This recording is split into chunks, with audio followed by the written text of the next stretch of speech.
It's a bright, sunny afternoon, and the neighborhood park is filled with the cheerful sounds of children playing.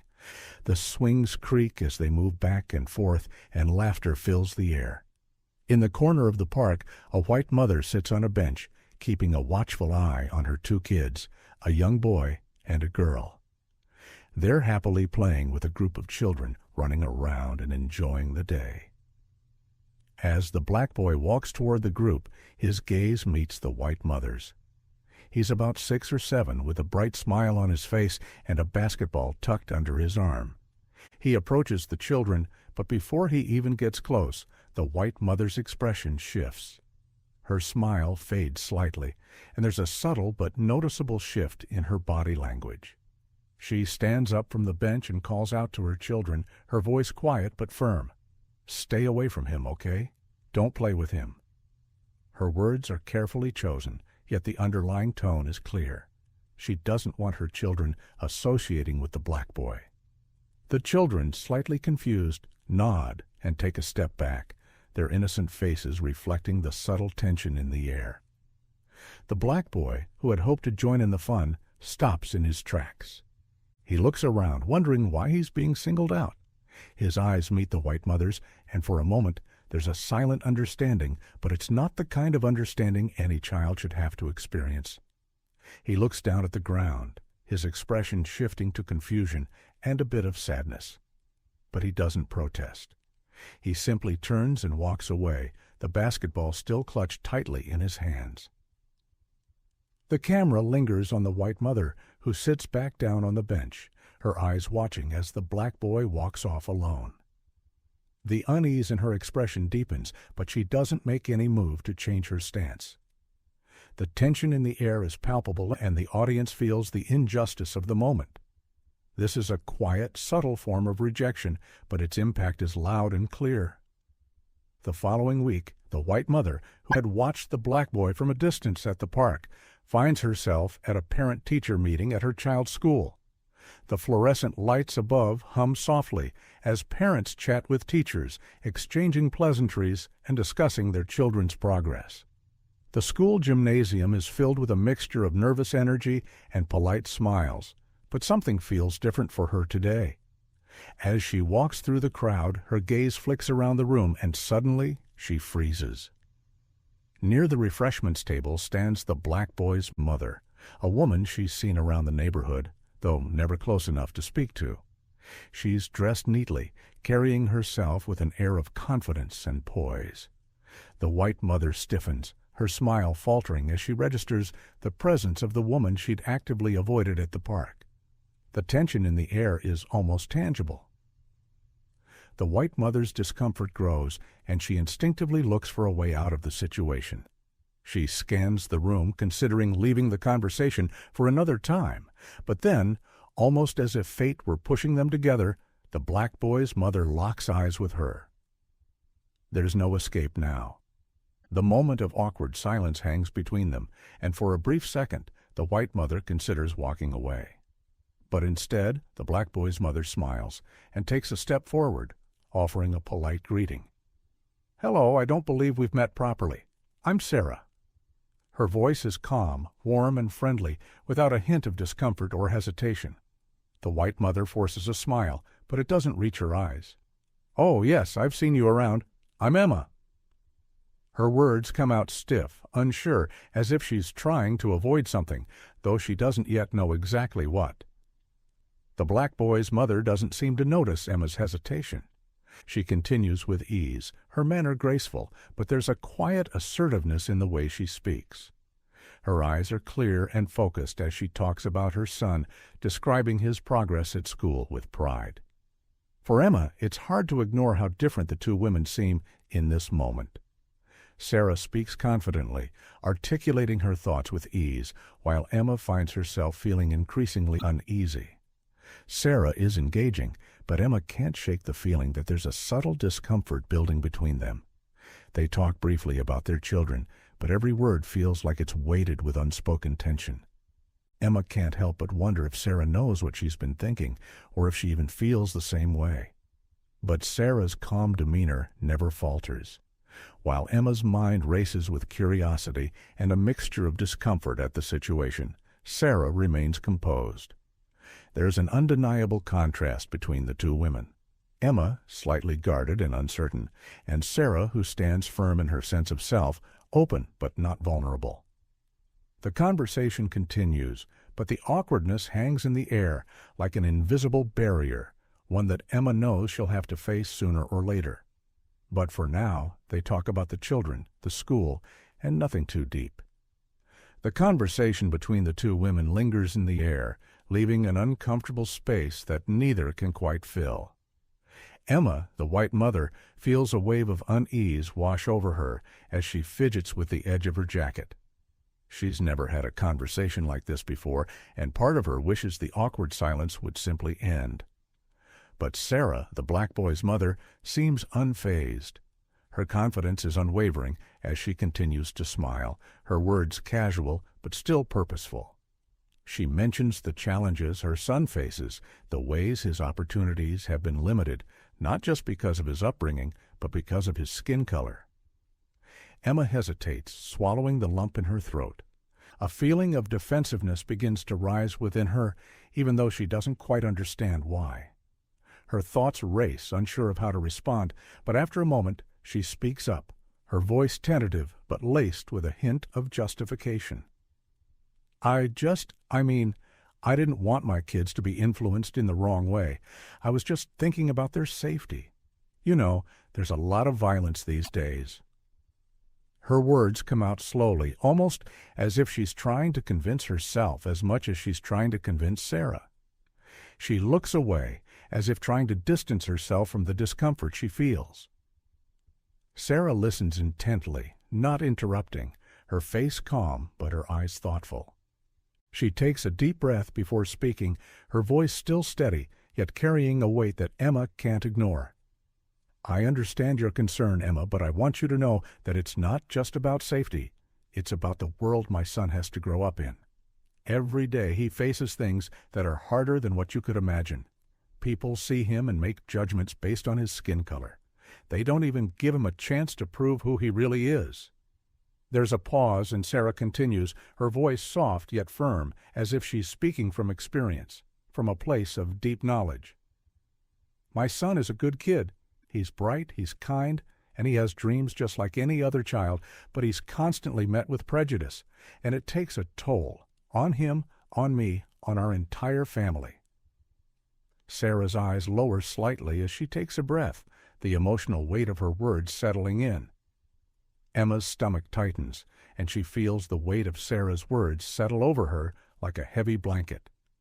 She tries to process what Sarah is saying, her mind struggling to reconcile the image of her own children with the painful reality that Sarah is describing. It's exhausting, Emma. Sarah's voice cracks slightly, but she quickly regains her composure. Raising a black child in this world means dealing with the looks, the whispers, the unfair treatment. It affects my son's mental health, and it affects mine too. Every day I wonder what will happen next, if he'll be accepted or if he'll be judged just because of the color of his skin. The silence between them deepens. Emma can't help but feel the weight of guilt pressing on her chest. She's never thought about the world through Sarah's eyes before, and it's disorienting. She's only ever worried about her own children's safety, and now she realizes how much of her fear has been shaped by society's prejudices. She had never questioned it, she just accepted it. But now, hearing Sarah speak so honestly about her son's struggles, Emma begins to feel a growing sense of discomfort. The justification she'd used earlier feels hollow. She had been so quick to act out of fear to protect her children from a child she didn't understand, and now she realizes that fear was based on biases she hadn't even noticed. I didn't know it was like that, Sarah. Emma's voice is soft, almost apologetic. The guilt weighs heavily in her chest as she meets Sarah's gaze. I'm sorry if I made you feel uncomfortable before. I never really thought about what it must be like for your son, or for you. Sarah's expression softens, and she gives a small, understanding nod. It's not about being sorry, Emma. It's about learning. It's about being open to seeing things differently. Emma stands there, still processing the conversation, but she feels a shift within herself. She realizes that the biases she had held for so long, the judgments, the fears, the discomfort, were no longer so easy to ignore. She feels an emotional heaviness, a deep sadness for the things she hadn't understood until now. As the conversation continues, the tension between the two women seems to fade into the background, replaced by an unspoken understanding. The sun begins to dip lower in the sky, casting long shadows over the park, but neither of them notices. For the first time, Emma, the white mother, feels as though she's truly listening. Sarah's voice, steady but full of emotion, begins to take on a deeper tone. "You know, Emma, there's a story I need to share with you, something I'll never forget." Emma leans in slightly, her curiosity piqued. She senses that Sarah is about to open up about something deeply personal. Her gaze softens, and the quiet tension in her chest seems to dissolve, replaced by a growing sense of responsibility, an understanding that this moment is important. Sarah clears her throat, her eyes distant as she recalls the painful memory. "It was last year at school. My son came home one afternoon, and his face was different. He was holding back tears, his eyes red, but he refused to tell me what had happened." She pauses, the pain from that day still fresh in her voice. "When he finally opened up, he told me that he'd been told he wasn't welcome to play with the other kids during recess. He was different, they said. Too different to join in." Emma's heart sinks as she listens. The weight of Sarah's words presses down on her, and for a brief moment she can't breathe. The image of a young child being rejected simply because of his skin color stirs a deep sadness inside her, one that she hasn't felt in years. She tries to imagine the confusion and hurt the boy must have felt, and the pain his mother must have experienced. Watching her son face such rejection, Sarah continues, her voice growing more passionate, the pain now mixed with quiet anger. "My son sat alone on that playground, watching other kids run and laugh together, all because of something he had no control over. He didn't understand it. He didn't understand why his skin made him different, made him less worthy of friendship." The emotion in Sarah's voice cuts through Emma like a knife. Her mind races, trying to process the gravity of what Sarah is saying. Emma has always known that racism exists, but hearing it described so personally, so raw and unfiltered, is like a slap in the face. She blinks, trying to hold back tears, and her throat tightens with a mix of shame and guilt. It's no longer just about the difference between her and Sarah. It's about the reality of what this world has done to children like Sarah's son. Emma can no longer ignore the deep injustice that exists beneath the surface, an injustice that she had been blind to for so long. "I can't even imagine," Emma whispers, her voice barely audible. She stares at the ground for a moment, her thoughts swirling. She had once thought that her actions were justified, that her fears were understandable, but now everything has changed. She feels sick to her stomach, knowing that she had unknowingly reinforced those biases. The quiet hum of the park fades away as Sarah's words hang in the air and Emma's world shifts. For the first time, she is forced to look at the world through someone else's eyes, someone who has experienced the painful reality of discrimination and rejection that Emma had never truly understood. Emma's eyes well up, and she takes a deep, shaky breath.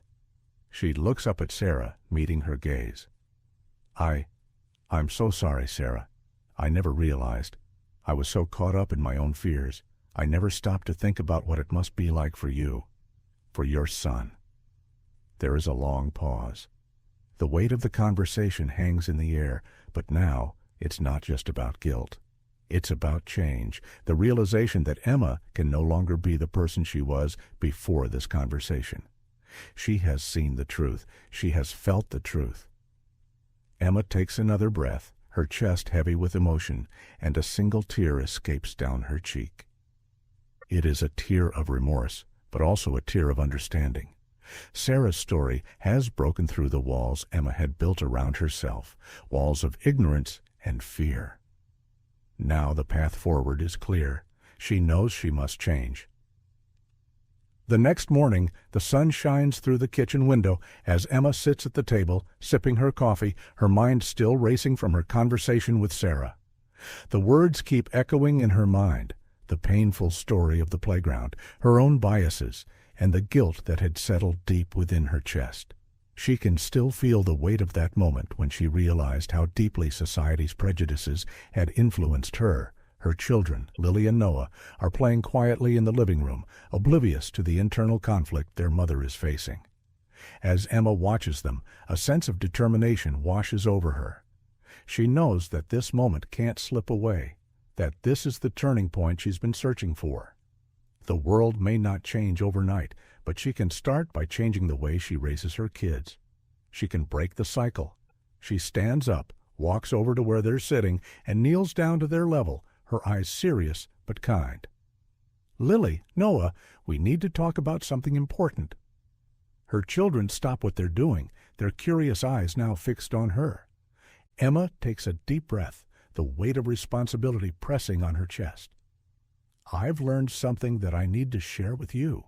I want you both to understand that no matter what color someone's skin is, no matter where they come from or who their family is, we are all the same. We all deserve respect and kindness." Lily looks up at her, confused. "What do you mean, Mom?" Emma smiles gently, feeling a warmth in her heart. "I mean, we should never judge someone by their skin color or where they come from. Just because someone is different from us doesn't mean they're any less than us. And that's something I want you to remember every single day." Noah nods, slowly understanding, while Lily looks deep in thought. Emma's heart swells with hope, knowing she is planting a seed of understanding that could grow into something beautiful. "The next time we go to the park, I want both of you to invite Malik to play with you, okay? He's a kind boy, and I know you'll get along just fine." Both of her kids nod enthusiastically, a sense of innocence and hope in their eyes. Emma feels a sense of empowerment, as though a weight has been lifted from her shoulders. She's taking the first step toward making things right, toward teaching her children the values of equality and compassion. A few days later, the sun shines brightly over the park, casting a warm glow on the green grass. Emma sits on a bench watching her children, Lily and Noah, laughing and playing with Malik, the black boy who had once been kept at a distance. The sound of their joyful voices fills the air, a stark contrast to the tension that once hung between them. It's as if the barrier that had separated them has finally been shattered. Lily tosses a ball to Malik, and Noah runs to catch it, their faces glowing with excitement. Malik grins, his eyes sparkling with happiness as he joins in, no longer an outsider, but a valued part of the group. Emma smiles, her heart swelling with pride and gratitude. She watches them, her mind reflecting on the journey that brought them here. The conversations, the realization, the hard work of change, it had all led to this moment. Across the park, Sarah, Malik's mother, watches the scene unfold from a distance. She observes the children playing together, a sense of peace settling in her heart. She notices the change in Emma, the unspoken understanding in the way she is now engaging with Malik and the other kids. It's subtle, but Sarah can see it. Emma is no longer the woman who once hesitated to let her children play with Malik. There's a silent acknowledgement between the two women, an understanding that a small shift has taken place, one that could lead to something much greater. As Emma stands to leave, she waves at Sarah, who returns the gesture with a soft smile. The brief exchange speaks volumes, their connection now rooted in a shared understanding of hope, change, and the potential for unity. Walking home, Emma feels a sense of peace settle over her. The world may still be full of challenges, but she knows that by leading with empathy and understanding, she can help create a better future for her children, for Malik, and for everyone they encounter. Inclusion is no longer just a value she preaches, it's one she practices every day in small ways that ripple out into the world. The camera slowly zooms in on Emma and Sarah as they stand at opposite ends of the park. Their children are still playing, but now it's just the two of them, silent yet connected by something more profound than words. They exchange a meaningful look, their eyes meeting with an unspoken understanding. In that moment it's clear, the walls of prejudice have begun to crumble. Emma's expression is softer now, her smile genuine, a sign of growth. Sarah nods subtly, acknowledging the journey they've both started down, one paved with awareness and change. There's no need for words, their eyes speak volumes. The change that began with a single conversation has now blossomed into a new beginning for both families. True change starts with small actions and open hearts. Together we can break down barriers, foster understanding, and build a world where everyone belongs. The screen fades to black, leaving behind a sense of hope, unity, and the power of human connection.